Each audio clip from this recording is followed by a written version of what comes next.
In recent years, the movie industry has kind of faced some backlash for their casting choices in certain classic remakes of movies.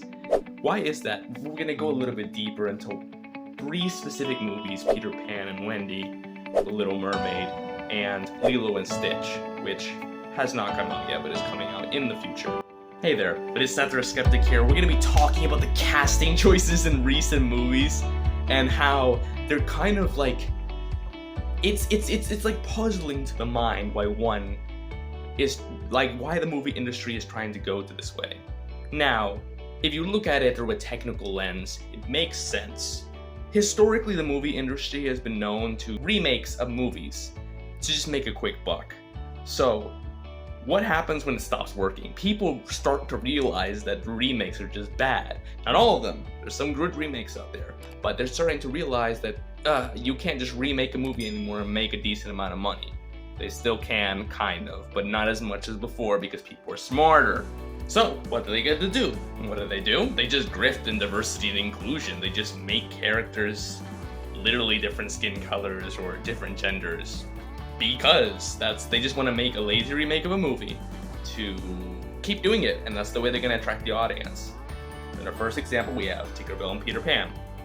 They literally have Tinkerbell is black, which I think is very interesting because I feel like some people will be like, oh, this is a step forward for like diversity in films and like more historically white cinema. But you're saying that the diversity that you're gonna put into these movies is literally like making white characters black or a different race. That's the best you can do? Like, it's stupid. Like, and I'm gonna tell you why it's stupid. Having the diversity in the cast is not an issue. It's actually great.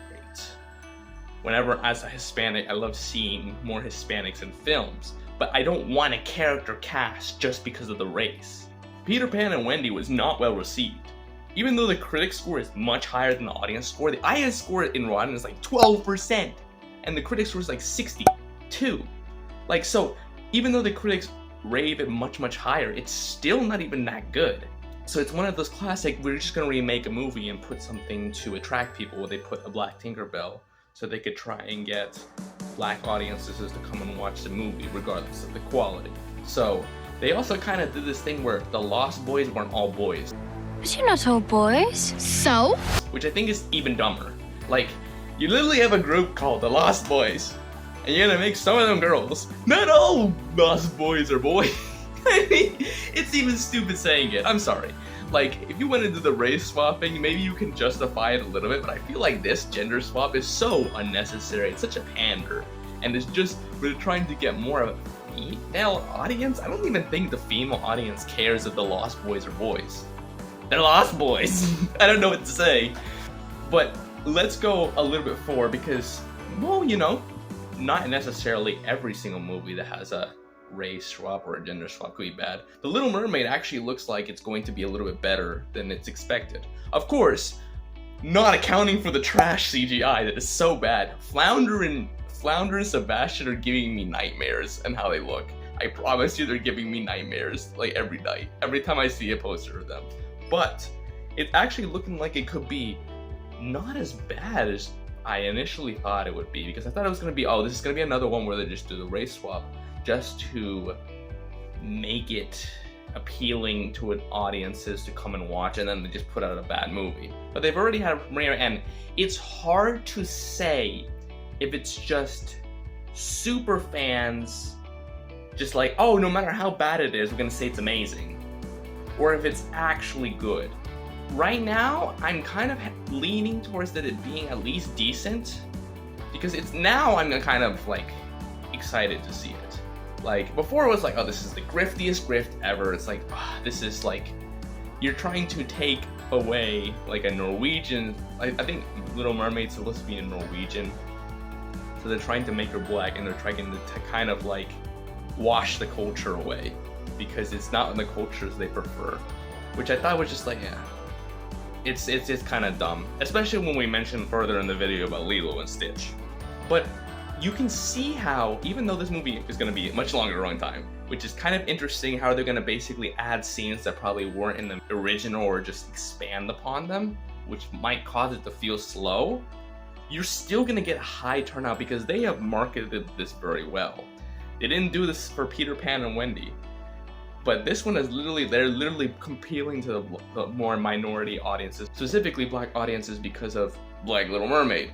Like you literally see the videos where it's like little girls that are like black are like cheering. They're like, oh my gosh, Ariel's black. And I'm pretty sure it's like definitely it's interesting, it's shocking, but I just feel like it'd be better if they just made a character that was its own self black. Because when you think of Ariel, once this film loses hype and stuff, they're gonna go back to thinking to Ariel of the cartoon, the redhead. Like Halle Bailey, who's playing it now, is just like, this is temporary hype. So this is gonna be like a black character that gets prominence for like maybe like a few months, and then once everyone forgets about the movie, because I'm pretty sure it's not gonna be the best movie in the world, it'll be decent, then they disappear. So instead of making temporary minority characters, these movie studios need to make minority characters that can stand on their own, that they won't forget. Like, let's do an example of this. And I understand this is gonna be a little confusing, but Princess and the Frog, when they made Princess Tiana, that was amazing. Like, Princess and the Frog is kind of a folklore where it's not like there's a figure that everyone has a visual representation of who the princess is. Like in Little Mermaid, you have Ariel. In Cinderella, you have Cinderella. And you have, in all these other, like Snow White, you have Snow White. But like Princess and the Frog, you can't even think of the name of the person. So putting Tiana into this space that was kind of just empty was a great way to have you remember. It's been years since the movie, and you still remember Tiana as a great, like, female character, the first black female princess. So why don't they just do more of that instead of just going for this like race switches? I'm sorry if you're gonna get mad, it's dumb. And I'm gonna tell you why you agree even if you don't agree. Because of Lilo and Stitch. So Lilo and Stitch is getting blasted because the casting of Nani, she is a Hawaiianer, but she's lighter skinned. So all the people that say, oh, it doesn't matter that Ariel's black, or like it's it doesn't matter, are the same people that are saying that it's bad that Nani is a lighter skinned Hawaiian. She's still Hawaiian, that's the wildest part. But she's just lighter skinned, and they're saying, oh, it's a whitewash, oh my gosh. But you just said it didn't matter when it was Little Mermaid. And I actually, in reality, I'm making this whole video, but in reality, it does not matter that much that they're switching. It's whatever. It's just that they could be doing so much better with minorities. I feel like it's a cop-out for minorities to just get the race switches of whites. Like, really? The best you can give us is to switch our race with a already white character? We don't deserve our own? Like, it seems like colorism is very prominent in society today, where it's like, if you have, let's say, a black person and their lighter skin tone, that means that they don't go through the same things as darker skinned black people. And the thing is, though, nobody goes through the same thing that other people go through. Each person's experience is different.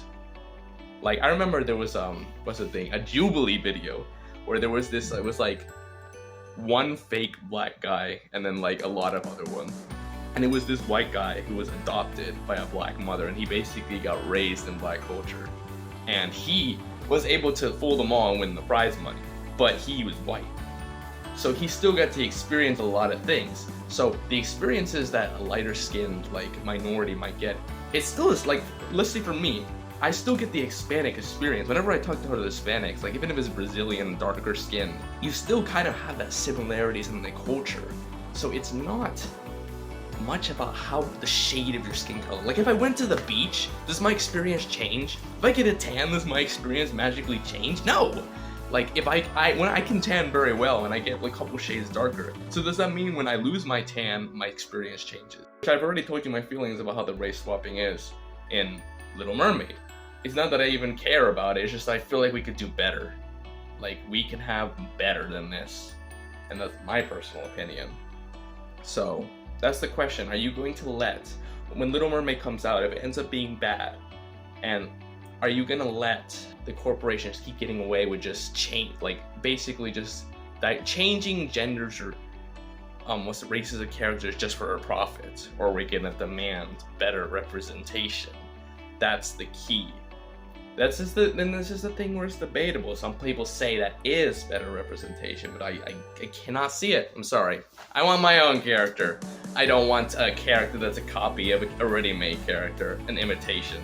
But if you want to look more on kind of like how movie companies kind of take a niche and trying to go towards certain areas, if you look at my video on how the Evil Dead franchise was made, it kind of goes to show you how movie makers have a lot of thought process when they do these things. When they did the race swap of Little Mermaid, they did it for a reason, knowing that it would create buzz, knowing that people would defend it no matter how bad it was, even if it was a 1 out of 10 or a 10 out of 10. The same thing happened with the Evil Dead Rise franchise. They were able to cultivate an audience that would kind of defend it no matter what. And it's good, so they don't even need the defense that much. So go check it out, and I'll see you in the next one.